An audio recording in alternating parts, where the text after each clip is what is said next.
Okay, we're going to continue on in our Father's Word today. This is Judges 19, verse 15. And they turned aside thither to go in to lodge in Gibeah. And when they went in, he sat down in a street of the city, for there was no man that took them to this house to lodging. And behold, there came an old man from his work out of the field at Eden, which was also of Mount Ephraim. And he sojourned in Gibeah. But the men of the place were Benjamites. And when he had lifted up his eyes, he saw a wayfaring man in the street of the city. And the old man said, Whither goest thou? And whence comest thou? And he said unto him, We are passing from Bethlehem, Judah, toward the side of Mount Ephraim.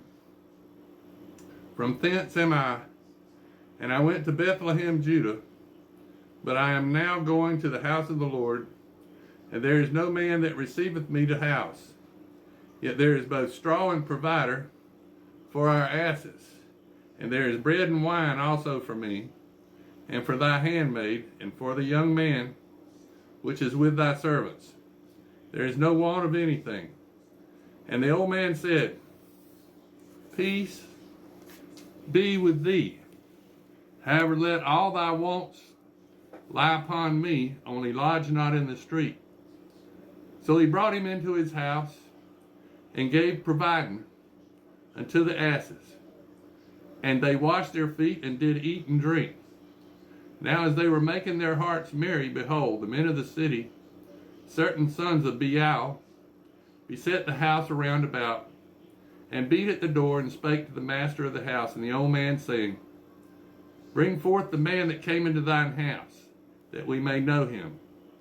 And the man, the master of the house, went out unto them, and said unto them, Nay, my brethren, nay, I pray you, do not do so wickedly, seeing that this man is come into mine house.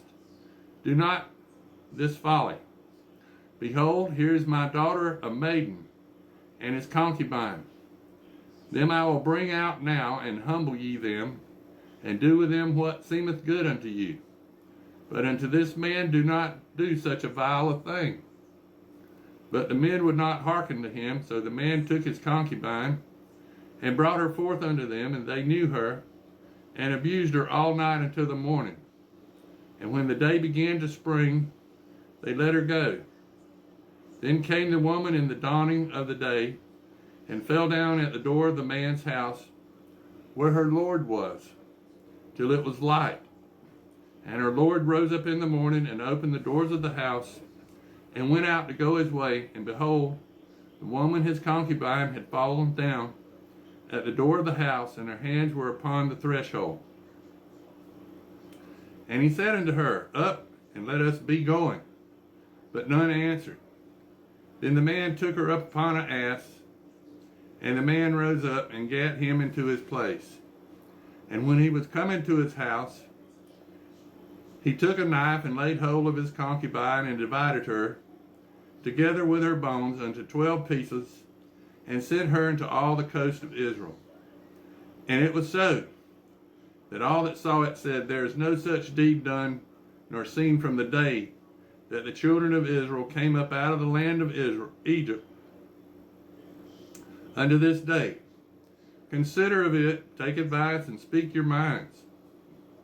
Now this is Judges, chapter 20. Then all the children of Israel went out, and the congregation was gathered together, as one man, from Dan even to Beersheba, with the land of Gilead, unto the Lord of Mizpah. And the chief of all the people, even of all the tribes of Israel, presented themselves in the assembly of the people of God, 400,000 footmen that drew sword. Now the children of Benjamin heard that the children of Israel were gone up to Mizpah. Then said the children of Israel, Tell us, how is this wickedness? And the Levite, the husband of the woman that was slain, answered and said, I came into Gibeah that belonged to Benjamin, and my concubine to lodge. Excuse me. And the men of Gibeah rose against me, and beset the house round about, upon me by night, and thought to have slain me. And my concubine they had forced, and that she is dead. And I took my concubine and cut her in pieces, and sent her throughout all the country of the inheritance of Israel. For they have committed lewdness and folly in Israel. Behold, ye are all of the children of Israel. Give here your advice and counsel. And all the people arose as one man, saying, We will not any of us go to his tent, neither will we any of us turn into his house.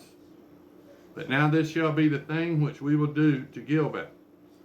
We will go up by lot against it, and we will take 10 men of 100 throughout all the tribes of Israel, and 100 of 1,000, and 1,000 out of 10,000, to fetch victual for the people, that they may do when they come to Gilgal of Benjamin, according to all the folly that they have wrought in Israel. So the men of Israel were gathered against the city, knit together as one man. And the tribes of Israel sent the men through all the tribe of Benjamin, saying, What wickedness is this that is done among you? Now therefore, deliver us the men, the children of Belial, which are in Gilgal, that we may put them to death and put away evil from Israel. But the children of Benjamin would not hearken to the voice of their brethren, the children of Israel. But the children of Benjamin gathered themselves together out of the cities unto Gilgal, to go out to battle against the children of Israel. And the children of Benjamin were numbered at that time, out of the cities 26,000 men that drew the sword, besides the inhabitants of Gilgal, which were numbered 700 chosen men. Among all these people, there were 700 chosen men left-handed. Every one could sling stones at a hair's breadth and not miss. And the men of Israel, besides Benjamin, were numbered 400,000 men that drew sword. All these were men of war. And the children of Israel arose and went to the house of God, asked counsel of God, and said, Which of us shall go up first to battle against the children of Benjamin? And the Lord said, Judah shall go up first. And the children of Israel rose up in the morning and encamped against Gilgal. And the men of Israel went out to battle against Benjamin. And the men of Israel put themselves in array to fight against them at Gilgal. And the children of Benjamin came forth out of Gilgal, and destroyed down to the ground of the Israelites that day 22,000 men. And the people, the men of Israel, encouraged themselves and set their battle again in array, in a place where they put themselves in array the first day. And the children of Israel went up and wept before the Lord until even, asked counsel of the Lord, saying, Shall I go up again to battle against the children of Israel, or Benjamin my brother? And the Lord said, Go up against him. And the children of Israel came near against the children of Benjamin the second day. And Benjamin went forth against them out of Gilgal the second day, and destroyed down to the ground the children of Israel, about 18,000 men. All these drew the sword. Then all the children of Israel and all the people went up and came into the house of God and wept, and sat there before the Lord, and fasted that day until eve, and offered burnt offerings and peace offerings before the Lord. And the children of Israel inquired of the Lord, for the ark of the covenant of the God was there in those days. Excuse me. And Phinehas, the son of Eleazar, son of Aaron, stood before it in those days, saying, Shall I yet again go out to battle against the children of Benjamin my brother, or shall I cease? And the Lord said, Go up, for tomorrow I will deliver them into thine hand. And Israel sent layers in wait around Gilgal. And the children of Israel went up against the children of Benjamin on the third day, and put themselves in array against Gilgal.